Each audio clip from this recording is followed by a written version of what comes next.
আসসালামু আলাইকুম। আশা করি সবাই ভালো আছেন। আমরাও ভালো আছি আল্লাহর রহমতে।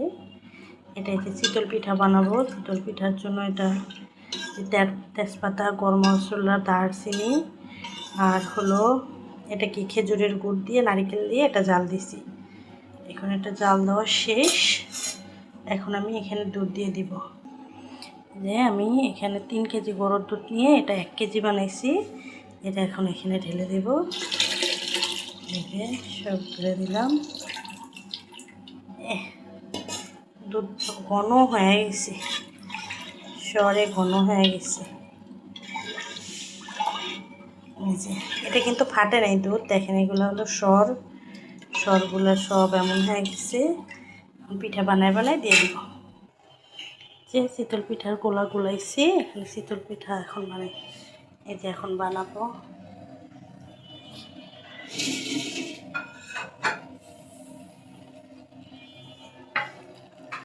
এই যে দেখেন আমার প্রথম পিঠাটাই কত সুন্দর হয়েছে, মাশাআল্লাহ, কত সুন্দর পিঠা। এখন এটা উঠাবো। এটা উঠায়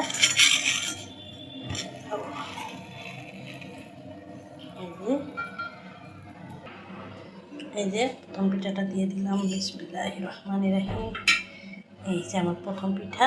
এই যে আমার দ্বিতীয় পিঠাটা দিয়ে দিলাম। দেখেন আমার পিঠাটা কত সুন্দর হয়েছে, মাশাআল্লাহ। এটা এখন উঠায় রসে দিয়ে দেব। এই যে উঠায় যে গরম গরম দিতেছি সব। এই যে একে একে আমার অনেকগুলো পিঠা হয়ে গেছে। এখন এই যে এখন দেখি এটা কি অবস্থা। এই যে এটা অনেক সুন্দর হয়ে গেছে। পিঠাগুলো এত সুন্দর ফুলতেছে মাশাআল্লাহ দিলে, একদম মনে হইতেছে যে জালি জালি পিঠা। এই যে পুরা জালি জালি পিঠা, মানে দেওয়ার সাথে সাথে রস টানায় নিতেছে। ও কেমন হয়ে গেল। এই যে আর উপর দিয়ে এখন আমি 1 কাপ গুঁড়া দুধ দিয়ে দেব। এই যে অনেকগুলো দুধ দিছি, তারপর আবার একটু গুঁড়া দুধ দিয়ে দিলাম। দেখি আরও কত সুন্দর হয়। এই যে পিঠা প্রায় শেষ পর্যায়ে, এখানে দেখি একটা হইতেছে। তো দেখেন আমি একটা জিনিস দেখাই, পিঠা বানাইতেছি আর দিতেছি, মানে ওখানে চুলায় আছে, আমি উঠায় দিতেছি। এতে আমার পিঠাগুলো এত সুন্দর হয়েছে মাশাআল্লাহ দিলে, এত নরম তুলতুলা। এই দেখেন এটা উঠাইতে ভাঙি যাইতেছে, অথচ মাত্র আমি বানাইতেছি। এই যে দেখেন আমি দেখাইতেছি, মশলাটা উঠাই। দেখেন পিঠাটা এখন কাটবো। ওয়াও, পুরা মনে হয় কি রসমালাই হয়ে গেছে আমার পিঠার ঘেরানে পুরো।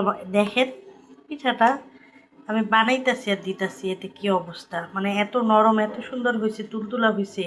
এটা খাইতেও হয়তো অনেক ভালো লাগবে। দেখি যে এটা উঠাইলাম, দেখি খায়া দেখি কেমন হয়েছে।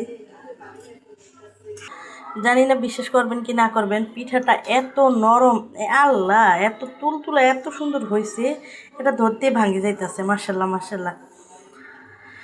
তো আমার ভিডিওটা এই পর্যন্ত, ইনশাল্লাহ আবার দেখা হবে। আসসালামু আলাইকুম।